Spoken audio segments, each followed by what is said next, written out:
খায়রুনস kitchen থেকে স্বাগত। আপনাদের জন্য আজকে কি নিয়ে হাজির হয়েছি দেখুন। মাছ ভাত খেতে খেতে একটু ভর্তা ভাজির রুচি পরিবর্তন করে, সেজন্য আমি আজকে দুইটা ভর্তা নিয়ে হাজির হয়েছি আপনাদের সামনে।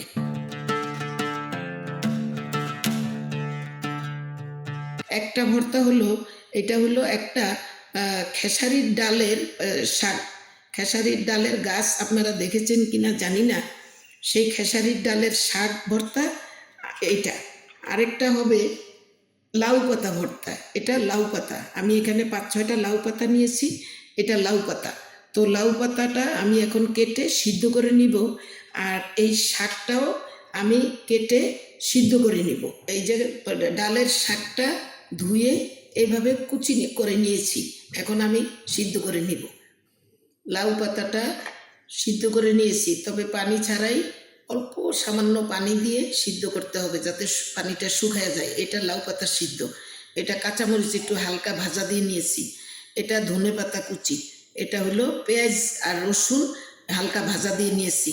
এখন লাউ পাতা মরিচের মধ্যে একটু লবণ দিয়ে বাটবো, তারপরে লাউ পাতা ধনে পাতা দিব, তারপরে লাস্টে পেঁয়াজ কুচিটা দিয়ে মিশিয়ে নেব, হয়ে যাবে লাউ পাতা ভর্তা।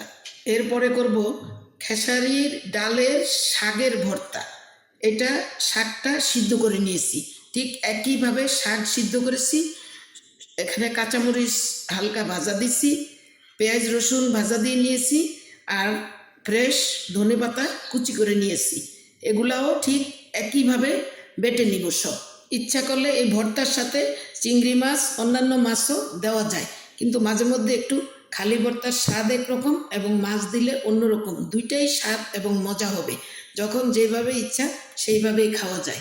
আজকে আমরা খাবো একেবারে মাছ ছাড়া। হয়ে গেল একেবারেই নির্ভেজালভাবে তৈরি লাউ শাক এবং খেসারি শাক ভর্তা। আপনারা অবশ্যই ট্রাই করবেন এবং আশা করি আপনাদের রুচি মতো মজা পাবেন।